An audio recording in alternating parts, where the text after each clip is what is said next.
Hello guys, welcome to that note episode. मुझे नहीं पता भाई, मैं पागल हो गया हूँ इस सीरीज में। ओके, तो जो भी एपिसोड है फलाना ठिकाना, चलो शुरू करते हैं। तो देखो, लास्ट एपिसोड में मीसा और लाइट दोनों ही जेल में जा चुके थे। मीसा की नोटबुक फॉरबिट हो चुकी है।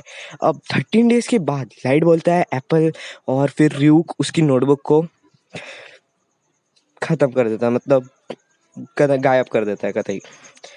मतलब देखो, मीसा अली की नोटबुक तो इन लोग के पास है पहले से, जो कि अभी एक लॉकर में है। और इसकी जो नोटबुक है ये रैम को दे देता है, और रैम जाके एक ऐसे लालची आदमी को दे देती है जिसको सिर्फ पैसे चाहिए। अब स्टोरी यहाँ पर मुझे बिल्कुल समझ नहीं आ रही थी भाई, क्या हो रहा है, मतलब इतना बेकार कैसे चला गया स्टोरी।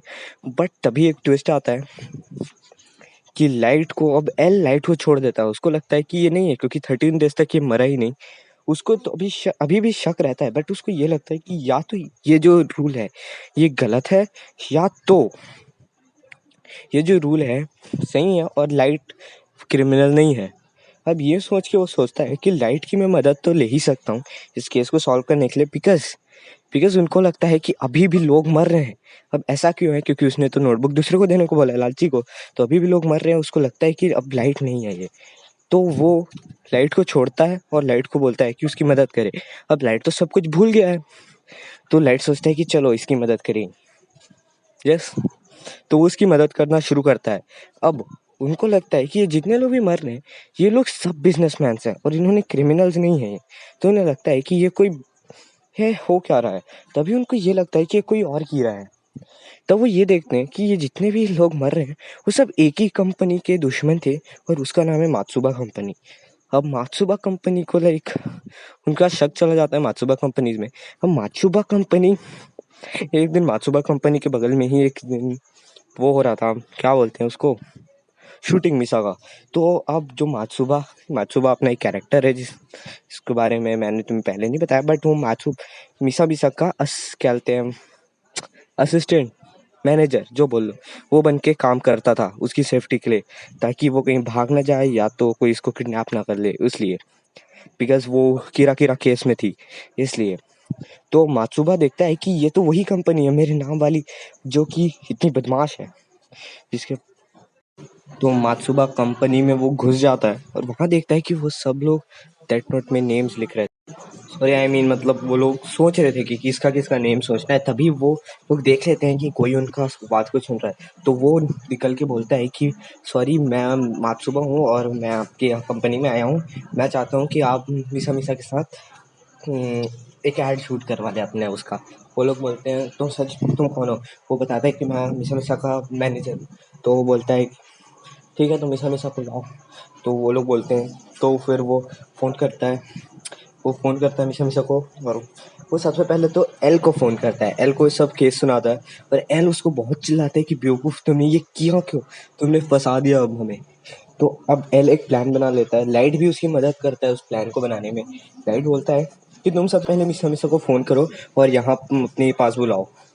तो वो वैसे ही करता है, और फिर एल लाइट बोलता है कि तुम एक काम करो, अब जाओ और तुम वो उस मिसा मिसा से कुछ और जाओ, और मिसा को फ़ोन दो। मैं उसको मिसा मिसा बुलाता हूँ, क्योंकि ईजी पड़ता है, पता नहीं मिसा से ज़्यादा ईजी पड़ता है। तो उसको फ़ोन देने को बोलता है और वो फ़ोन देता है। फिर मिसा मिसा को बोलता है कि तुम उसको ऐसे ही जवाब देना जैसे तुम इस केस के बारे में कुछ नहीं जानती। ओके, तो मिसा मिसा वैसे ही करती है, बोलती है कि मुझे इस केस के बारे में कुछ नहीं पता, और उतना ही पता है जितना उसके नॉर्मल लोगों को पता है। और फिर उसके बाद होता क्या है, वो लोग सोचते हैं कि इसको जाके मार देते हैं। तभी वो बोलता है कि नहीं नहीं, चलो मैं तुम्हें कहीं, हम लोग यहाँ बात नहीं करते, हमें कहीं और जाके बात करनी चाहिए, क्योंकि यहाँ कोई बात सुन ले, ऐसा वैसा कुछ फलाना ढिकाना कुछ बोलते हैं वो लोग। तो वो बोलता है कि नहीं, तुम यहीं रहो। फिर पता नहीं ऐसी कुछ होता है, फिर वो उसको एक जगह, उन लोग को एक जगह लेके जाता है। अब मैं नहीं बता सकता भाई उस जगह में क्या हुआ था, मतलब तुम समझ लो KHOT, वही जगह थी वो। ओके, और वो लोग वहाँ थे एकदम मस्त, टुल वुल पड़े थे, एकदम मजे कर रहे थे। पर तभी एल बोलता है कि तुम अब एक काम करो, तुम ऐसे दिखाओ कि तुम नशे में हो और जाके वहाँ बालकनी से कूद दो। अब ये बोल के क्या मैं मर जाऊंगा, तो बोलता है कि नहीं तुम नहीं मरोगे, तुम बस ये करो। फिर वो जाके वैसे ही करते हैं, सब लोग देखते हैं, वो लोग उसको मारने ही वाले रहते हैं, बट उनको लगता है तो अब कूद के मर गया। बट असल में हुआ क्या था, बाहर में वो लोग गद्दे रख दिए थे, लाइक उसके नीचे वाले फ्लोर में वो लोग गद्दे रख दिए थे ताकि वो गिरे तो उसको ना लगे, और फिर गद्दे से उसको तुरंत अंदर कर देते हैं, और फिर नीचे में किसी डेड बॉडी को जाके रख देते हैं जिसका सर एकदम गायब, मतलब खत्म था। तो उनको ये नहीं समझ पाए कि वो यही है। फिर नीचे उतर के देखते हैं कि हाइट कम कैसे होगी। उनको फिर सोचा कि हम कुछ ज़्यादा ही चढ़ा लिए लगी उन्हें, और फिर वो लोग अपने चले गए अपने ऑफिस की तरफ। और फिर वो बताता है कि वो उन लोग ही के पास नोटबुक है और वो लोग लिख रहे हैं अभी उसमें नाम। तो ये सोच के अब एल सोचता है कि अब तुम एक काम करो, सब लोग को बोलता है कि अब हमें उन पे नज़र रखनी होगी। ओके, तो वो मीसा मीसा को बोलता है कि तुम उसके साथ एक ऐड शूट करवाओ। तो वो ऐड शूट करने के लिए चली जाती है, जिसके साथ साथ एक और बड़ा सा आदमी रहता है, मुझे उसका नाम नहीं पता। ओके, अब अभी तक लाइट के पास उसकी नोटबुक नहीं आई है और उन दोनों किसी को डेथ नोट के बारे में ज़्यादा कुछ पता ही नहीं है। ओके, अब नॉर्मली एक दिन होता क्या है, वो सब लोग बैठे होते हैं, अब इन लोग को सोचना होता है कि वो एक प्लान बनाते हैं जिसको वो मात्सुबा को कहते हैं कि तुम जाओ और अभी एक काम करो, तुम जो रात को 9 बजे एक शो होता है उस शो में तुम जाओ और तुम ये कहना कि तुम क्या बोलते हैं इस कीरा को जानते हो, और तुम ये बताना कि मात्सुबा कंपनीज में एक एम्प्लॉय है, मतलब वहाँ काम करता है मात्सुबा कंपनीज में। और फिर वो यही करता है, और फिर उनमें से एक आदमी जो कीड़ा होता है वो डर जाता है, उसको लगता है कि ओह नो अब मैं पकड़ा गया। तो वो तुरंत भागता है मीसा मीसा के ऑफिस, उस नोटबुक को उस बंदे का नाम लिखने के लिए। तभी एल ने वहाँ पर सारी तरफ कैमरास लगाए होते हैं जिससे उन्हें पता चल जाता है कि यही है नेक्स्ट कीड़ा। और फिर सब लोग जाके उसको दबोच लेते हैं, एकदम पुलिस वाले एकदम रोड के साइड में, और फिर उसको मार दे, मतलब मारते तो नहीं है, जेल चला जाता है। फिर उसका नोटबुक जैसी लाइट छूता है उसको रैम दिखने लगती है, और बाकी सबको भी रैम दिखने लगती है। वो सब लोग डर जाते हैं और लाइट को उसकी सारी यादें वापस आ जाती हैं। अब लाइट तुरंत उसमें से एक पेज फाड़ के अपनी वॉच में डाल लेता है, और उस नोटबुक को मीसा मीसा को, उस नोटबुक तो पुलिस वालों के पास ही होती है, मीसा मीसा को भी एक पेज दे देता है जिससे कि उसकी याददाश्त उसके पास ही रहे।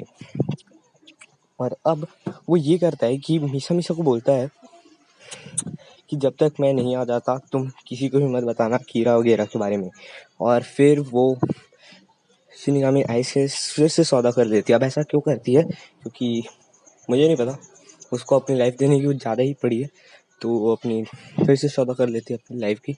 और फिर रैम सोचती है कि अब इसके पास ज़्यादा समय नहीं बचा है, सिर्फ कुछ ही समय में ये मरने वाली है, एक करीबन 5-6 महीने में वो मर जाएगी, बिकॉज लाइफ की दो बार अपनी आधी सेक्रीफाइस कर दी, सेक्रीफाइस नहीं मतलब क्या बोलेंगे उसको, सौदा कर लिया, उसने सौदा किया। तो अब लाइट बोलता है कि वो मर जाएगी, तुम्हें उसे बचाना है तो अपनी लाइफ उसके लिए सेक्रीफाइस कर दो। अब ये बोल के वो बोलता है कि तुम एल को मार दो उसके लिए। अब वो भी एल को मार देती है, एल और वातारी को खुद भी मर जाती है उससे। अब मीसा मीसा को उसकी ज़िंदगी मिल जाती है लंबी वाली वापस। और अब एल मर गया। ओके, एल मर गया, मतलब एकदम दिमाग खराब हो गया भाई मेरा। एल मर कैसे सकता है, एल कैसे मर सकता है, बट एल मर।